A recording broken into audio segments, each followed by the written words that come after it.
2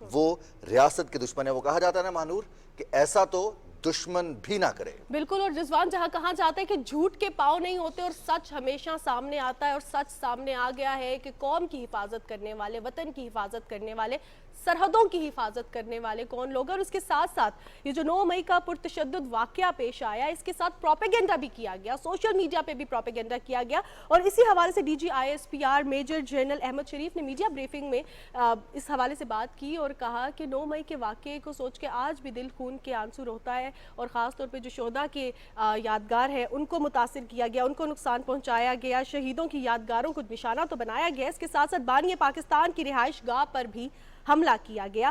9 مئی کی ناکامی کے بعد فالس فلیگ کا پروپیگنڈا کیا گیا. اور اس کے ساتھ ساتھ جو نقصان پہنچانے کی کوشش کی گئی عالمی سطح پر, عالمی اداروں کو پاکستان کے حوالے سے خط لکھے گئے, اور ان خطوط کا مقصد یہی تھا کہ پاکستان کو خدا نخواستہ دیوالیہ کیا جائے, زہریلے مقاصد رکھنے والوں کو سزا دی جانی چاہیے.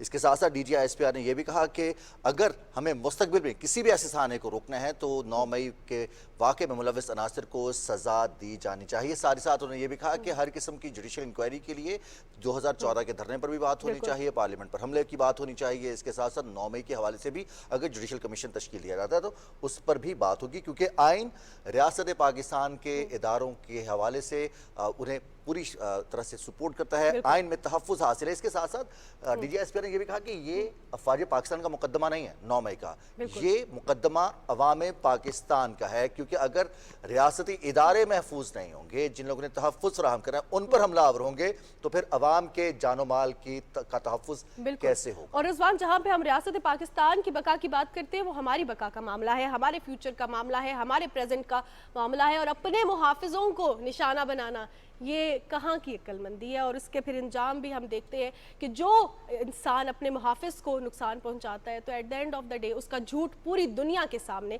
آتا ہے. اور اب اس جھوٹ کو سامنے لانا ہم تمام لوگوں کی ذمہ داری ہے, ہم تمام سٹیزنز کی ذمہ داری ہے, اور ایک رسپانسبل سٹیزن ہونے کے ناطے اپنے ملک کی, اپنے املاک کو نقصان پہنچانا یہ کہاں کی سمجھداری ہے. یعنی کہ ہم اپنے بچوں کا فیوچر تباہ کر رہے ہیں, ہم اپنے محافظوں کو ٹارگٹ کر رہے ہیں, ہم سوشل میڈیا پہ پروپیگنڈا کر رہے ہیں, لیکن سچ ہمیشہ سامنے اور آتا ہے. اس کے ساتھ ساتھ جو معاشرتی تقسیم جس کو فروغ دیا گیا, اس کو بڑھاوا دیا گیا, جلاؤ گھراؤ کی ترغیب دی جاتی رہی, اس کے ساتھ ساتھ جو منصوبہ ساز ہے ان کی تمام تر منصوبوں کے حوالے سے جو ویڈیو پیغامات ہیں سوشل میڈیا پر وہ بھی منظر عام پر ہے, سب کے سامنے ہیں کون کیا پیغام دے رہا تھا اور کس طرح سے لوگوں کو چارج کرنے کی کوشش کی جا رہی تھی. اور جو اس کے بعد پھر معصومیت کا ایک ڈھول پیٹا گیا کہ ہم معصوم ہیں, ہمیں تو معلوم ہی کچھ نہیں ہے, کس نے کیا ہے, یہ ہمارے خلاف سازش ہے, تو کرنے والے ہی بعد میں معصوم بن رہے. تو یہ اب فیصلہ کرنا ہے, لیکن عوام نے جواب دے دیا کہ تقسیم کی سیاست دیا نہیں چلے گی, ہم پاکستان کی بقا کے لیے ہمیشہ کھڑے رہیں گے, اپنے محافظوں کے ساتھ کھڑے رہیں گے. آج 1 سال گزر چکا ہے پرتشدد واقعہ جو 9 مئی کا ہوا, اس حوالے سے بات کرنے کے لیے ہمارے ساتھ پروگرام میں حماد حسن موجود ہیں جو کہ سینئر تجزیہ کار ہیں, صحافی ہیں. حماد, آپ کو پروگرام میں خوش آمدید کہتے ہیں. یہ واقعہ 1 سال پہلے پیش آیا, اس کے بعد ہم نے دیکھا کہ سوشل میڈیا پر بھی پروپیگنڈا کیا گیا, فزیکلی بھی ملکی املاک کو نقصان پہنچایا گیا. کتنا ضروری ہے قانون سازی کرنا, کتنا ضروری ہے ایسے واقعات کی روک تھام کرنا, صرف اسٹیٹ لیول پر بھی نہیں, ہمارے اوپر, تمام شہریوں پر, کہ وہ ایسا فالس پروپیگنڈا جو سوشل میڈیا پہ بھی دیکھ رہے ہیں اس کو روکیں. بہت شکریہ.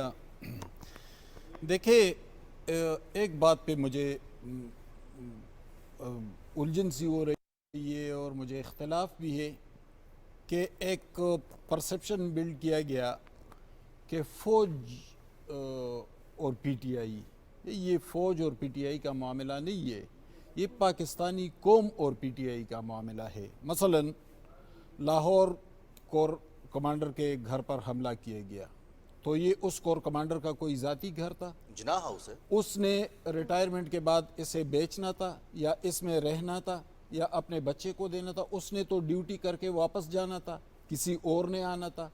تو اس کا مطلب یہ ہوا کہ یہ کسی کے ذاتی املاک نہیں تھے, کسی ادارے کے بھی نہیں تھے, یہ پاکستانی قوم کے املاک تھے.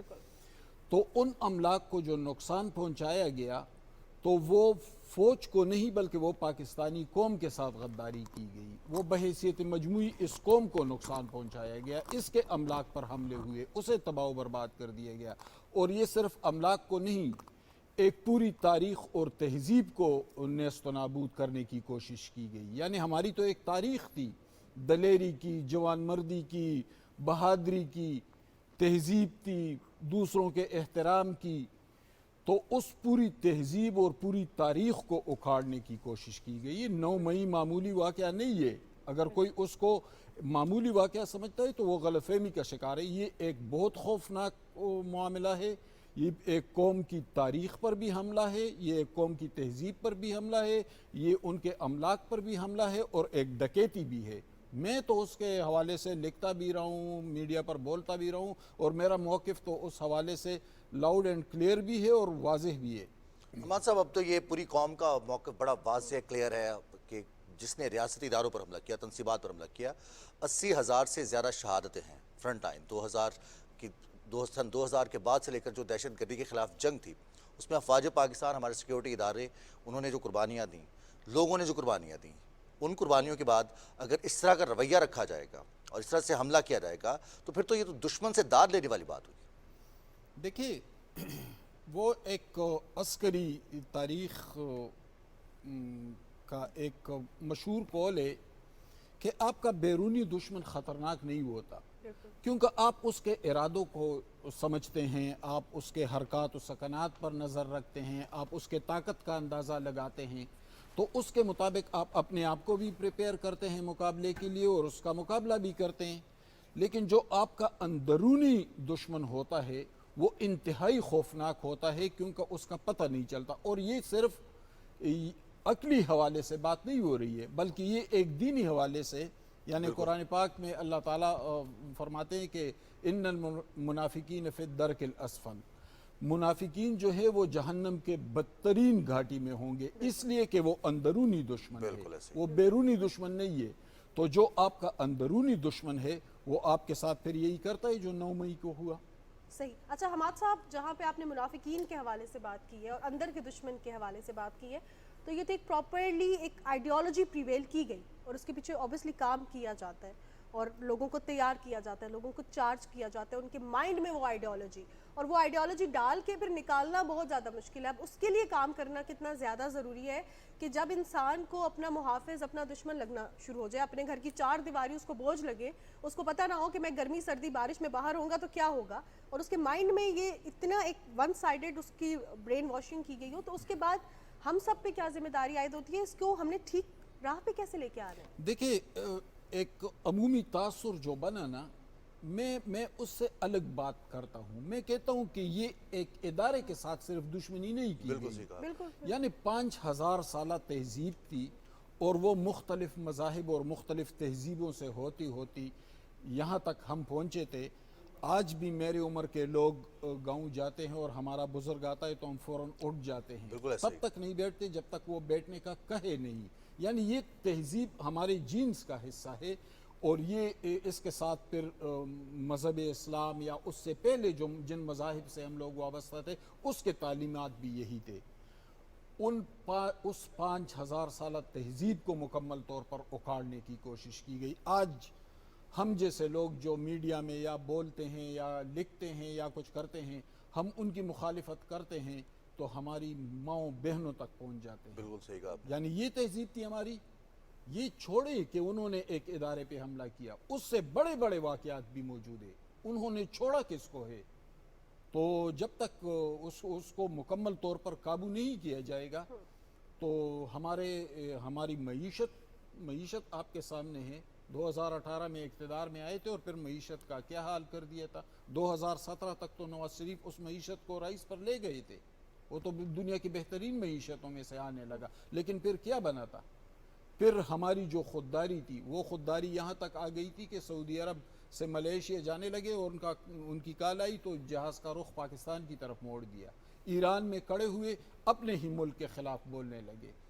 تو دیکھیں, جب یعنی کوئی چیز نہیں چھوڑی, معیشت کو برباد کر دیا, خودداری کو برباد کر دیا, تاریخ کو برباد کر دیا, قومی املاک پر حملے ہوئے. تو یہ جو ان کے راستے میں آتا گیا انہیں رونتا گیا. اور میں آپ کو ایک اور بات بتاؤں, میرے اکثر دوست مجھ سے پوچھتے ہیں کہ آپ تو ہمیشہ, میں ذرا کھل کر بات کروں گا, کہ آپ تو اسٹیبلشمنٹ مخالف صحافی سمجھے جاتے تھے ہمیشہ, لیکن اس دفعہ تو آپ اسٹیبلشمنٹ کے ساتھ کھڑے ہیں. تو میں کہتا ہوں نہیں, میں اسٹیبلشمنٹ کے ساتھ نہیں کھڑا ہوں. میں جن مارشل لاؤں کا ہم نے ماضی میں سامنا کیا اس سے کئی گنا خوفناک آمریت جو ہمارے سامنے کھڑی ہے، میں اس کا مقابلہ کر رہا ہوں. بالکل. یعنی مارشل لا اگر اس ملک میں لگی تو کم از کم انہوں نے تہذیبی حوالے سے تو نقصان نہیں پہنچایا، تاریخی حوالے سے سیاسی نقصان ہمیں پہنچایا ہے، جمہوری نقصان پہنچاتا نا، اور نقصان تو، لیکن یہاں تو کوئی چیز سلامتی نہیں رہی، ہماری خودداری تک کو داؤ پر لگایا گیا. تو اسی لیے جو مجھ جیسے لکھاری ہیں یا صحافی ہیں تو ہم ان کے پورے جو ان کی ہسٹورک بیک گراؤنڈ ہے اس کو سمجھتے ہیں اور اس کی مخالفت اسی لیے کرتے ہیں، ورنہ سیاسی جماعتوں کی مخالفت ہمارا مزاج نہیں. یہ سیاست ہونی چاہیے اس ملک میں، جمہوری عمل روان رہنا حماد صاحب، چاہیے. اگلا پرابلم جو سب سے بڑا پرابلم ہے، جیسے مہنور نے بھی اس پر سوال کیا تھا آپ سے، جو مجموعی طور پر نوجوان ہیں ان کے ذہنوں کو آلودہ کیا گیا سوشل میڈیا کے ذریعے، غلط بیانی کے ذریعے. تاریخ میں جو واقعات نہیں ہیں، بہت پرانی تاریخ نہیں، ریسنٹ تاریخ کی بات کریں تو اس میں بھی جھوٹ بولا گیا، اور پھر جھوٹ بھی ایسے بولے گئے جس پر نہ ندامت، نہ شرمندگی، نہ معافی، ڈھٹائی الگ. اب یہی تربیت جو سیاسی لیڈر نے کرنی ہوتی ہے وہ ان فالورز کی گئی، نئے فالورز کی. اب تقسیم اتنی بڑھ گئی ہے، جیسے آپ نے بھی کہا کہ بڑوں کا ادب نہیں ہے، گھر تک محفوظ نہیں، عزتیں محفوظ نہیں ہیں. بالکل. اب ہمیں اس سے نمٹنا کیسے ہے؟ دیکھیے میں آپ کو ایک مثال دیتا ہوں. کلاسیکی عرب جو تھے نا، حضور کریم صلی اللہ علیہ وسلم سے پہلے یا تقریباً اسی دور تک، تو مکے کا ایک سینٹ تھا، اسے وہ دار الندوہ بولتے تھے، اور اس سینٹ کا کرائٹیریا بڑا سخت تھا. اس میں اہم ترین قبیلوں کے جو بزرگ ہوتے تھے، جو بہت ہوشیار ہوتے تھے، وہ صرف اس کے ممبر بن سکتے تھے. تو اس پہ اس کرائٹیریا میں ایک شرط یہ بھی تھی کہ عمر 40 سال سے اوپر ہونی چاہیے، یعنی 40 سال سے کم کسی کو اس کی رکنیت نہیں دی جائے گی، خواہ وہ کسی بڑے قبیلے کا سردار ہی کیوں نہ ہو. تو ایک دفعہ ایک عرب اس سینٹ کے ممبر اور ایک بڑے سردار سے کسی نے پوچھا کہ یہ کرائٹیریا زیادتی نہیں ہے کہ آپ نے 40 سال کی عمر رکھی ہے، اس سے پہلے کوئی کتنا ہی ہوشیار کیوں نہ ہو، چونکہ عرب میں شاعری اور ادب بہت اعلیٰ مقام تھا. تو کہتے ہیں وہ کوئی بہت بڑا شاعر ہی کیوں نہ ہو اور بہت ہوشیار ہی کیوں نہ ہو تو پھر بھی وہ نہیں بن سکے گا، 40 سال عمر زیادہ رکھی ہے. تو کہتے ہیں کہ اس سردار نے مڑ کر اس کی طرف دیکھا اور کہا کہ ہم اپنے وطن اور اپنے مستقبل کے فیصلے لونڈوں پر نہیں چھوڑ سکتے. یہ کتنی بڑی بات کہہ دی انہوں نے. وہ واقعہ ہمارے ساتھ ہوا. 13, 14, 15, 16 سال کے لڑکوں کے ہاتھوں میں موبائل تھا، سوشل میڈیا پر ان کی ذہن سازی کی گئی اور ان کے ذہنوں کو نفرت اور حقارت سے بھر دیا گیا اور ان کے منہ پر گالیاں روا کی گئی اور ان کے ہاتھوں میں موبائل تھا. اور پھر اس موبائل پر جو کچھ ان کے سامنے، ان کی ذہنی استعداد اور طاقت اتنی تھی نہیں کہ وہ اپنے ذہن سے سوچ سکے کہ یہ ہمیں کس راستے پر لے جائے جا رہا ہے. اور جب ہوش آیا تو پوری کی پوری نسل کو تباہ و برباد کر چکے تھے. اور حماد صاحب یہ اس وجہ سے بھی کیا جاتا ہے کیونکہ یہ ایج بہت ولنریبل ہوتی ہے، آپ کسی کا دماغ بھی کسی طرف بھی موڑ سکتے ہیں آسانی کے تو ساتھ. آسانی کے ساتھ تبھی یہ ٹارگٹ کیا گیا یوتھ کو. اب ایک سوال، آپ صحافی ہیں، ہم بھی ایک چیز فیس کر رہے ہوتے ہیں، آپ بھی وہ چیز بہت زیادہ فیس کرتے ہیں، اور انفارچونیٹلی وہ ڈسیمینیٹ بھی اسی فرٹرنیٹی سے ہوتی ہے. مس انفارمیشن، ڈس انفارمیشن.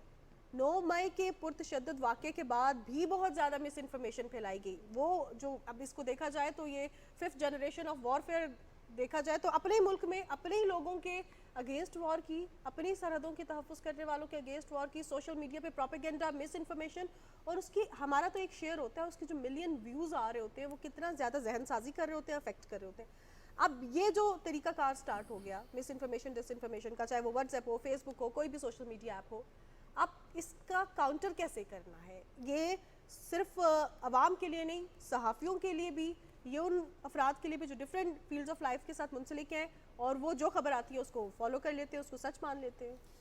دیکھیے میں نے بہت سے صحافی دوستوں کو بھی اس حوالے سے ناراض کیا. ابھی کچھ دن پہلے میں یہاں پہ ایک شو میں بات کر رہا تھا کہ فیک نیوز کے حوالے سے انتہائی سخت قانون سازی ہونی چاہیے. یہ ذمہ داری ہماری نہیں بنتی کہ بھئی آپ کے یوٹیوب چینل پر کتنے ویوز آتے ہیں اور آپ کو کتنے ڈالر ملتے ہیں. میں نے ان کے لیے ایک ٹرمینالوجی ڈالر ٹیوبر کا استعمال کیا جو پھر بہت عام لوگوں نے بھی اس لفظ کو استعمال کیا. دیکھیں بہت سے ایسے لوگوں صحافیوں کو میں جانتا ہوں جو ذہنی طور پر عمران خان کے ساتھ نہیں ہے یا پی ٹی آئی کے ساتھ نہیں ہے, لیکن چونکہ سوشل میڈیا پر تو یہ بچے پھیلا دیے گئے تھے, ایک بڑی نمبرنگ ہے ان کی, تو وہ اس بیانیے کی حمایت اس لیے کرتے ہیں تاکہ زیادہ سے زیادہ ویوز آئے. اب ہمیں اس سے نکلنا ہوگا. اب ہمیں مکمل طور پر انتہائی سخت, کچھ قوانین تو موجود بھی ہیں, آلریڈی قوانین موجود ہیں اور ان قوانین کو لاگو بھی کرنا ہوگا, انہیں انتہائی سخت بنانا ہوگا. میں نے تو کئی مرتبہ بات کی کہ ایک صحافی کے حوالے سے, میں صحافی ہوں, میں اپنے پروفیشن کی بات کرتا ہوں, میری ایک خبر غلط ثابت ہو جائے, اس کے بعد میری دوسری خبر غلط ثابت ہو جائے تو مجھے وارننگ دی جائے انفارمیشن سے یا پیمرا سے یا کہیں سے بھی جہاں میں کام کرتا ہوں, اور جب میری تیسری خبر غلط ثابت ہو جائے تو مجھ پر کم از کم 1 سال کے لیے پابندی لگا دی جائے, میری رائے کو روک دیا جائے. میں جھوٹ نہیں بولوں گا. جب ہم لوگ جھوٹ نہیں بولیں گے, کہ میں سمجھتا ہوں کہ یہ جو بربادی آئی نا, اس میں سب سے بڑا کردار میرے پیشے کے لوگوں کا ہے. ہم نے ان بچوں کی ذہن سازی میں کردار ادا کیا اور ہم نے انہیں غلط راستہ دکھایا. دیکھیں قانون کو انتہائی سخت بنانا ہوگا, اسے لاگو کرنا ہوگا, اداروں کو ایکٹیو کرنا پڑے گا, خواہ وہ پیمرا ہو وہ کوئی بھی ہو, تو اس پر نظر رکھنی ہوگی. پرنٹ میڈیا تو خیر اب اتنا وہ رہا نہیں, لیکن الیکٹرانک میڈیا اور سوشل میڈیا پر 6 مہینے تک آپ سختی کر لیں اور پھر 6 مہینے کے بعد آپ دیکھ لیں کہ آپ کا ملک کس ڈگر پر نکلے گا. بالکل صحیح کہا آپ نے, لیکن پرابلم یہ ہے یہاں پر ہمارے حسن صاحب کہ میڈیا فرٹرنیٹی کے لوگ ہی بڑے نام ہیں, جیسے ہی قانون سازی ہوتی ہے, سوشل میڈیا کے حوالے سے قانون سازی کی جائے یا خبر, فوراً سے پہلے آزادی اظہار رائے کی بات آ جاتی ہے. لیکن آزادی اظہار رائے کا تحفظ آئین پاکستان نے دیا ہے, اور ساتھ ہی ہر شخص کی جو آزادی ہے, جو شخصی آزادی ہے انڈیویجول کی, اس پر بھی ریاست نے اسے تحفظ دیا ہے, آئین نے تحفظ دیا ہے. اب کسی کا جھوٹ, کسی کی غلط بیانی, کسی کی غلط خبر, کسی کی پوری زندگی, پوری کی پوری نسل تباہ کر دیتی ہے. اب ان کے خلاف کیا اقدامات کرنے چاہیے, اور ایسے لوگ جو فوراً سے پہلے جیسے قانون سازی ہوتی ہے اس کی مخالفت میں باتیں کرنا شروع کر دیتے ہیں, ان کو سمجھانے کے لیے کیا طریقہ کار اختیار ہونا چاہیے؟ دیکھیے, اگر آزادی اظہار رائے اس کو سمجھا جا رہا ہے کہ دوسروں کو ماں بہن کی گالیاں دو جب مخالفت کرے, تو یہ آزادی اظہار نہیں, یہ جبر ہے.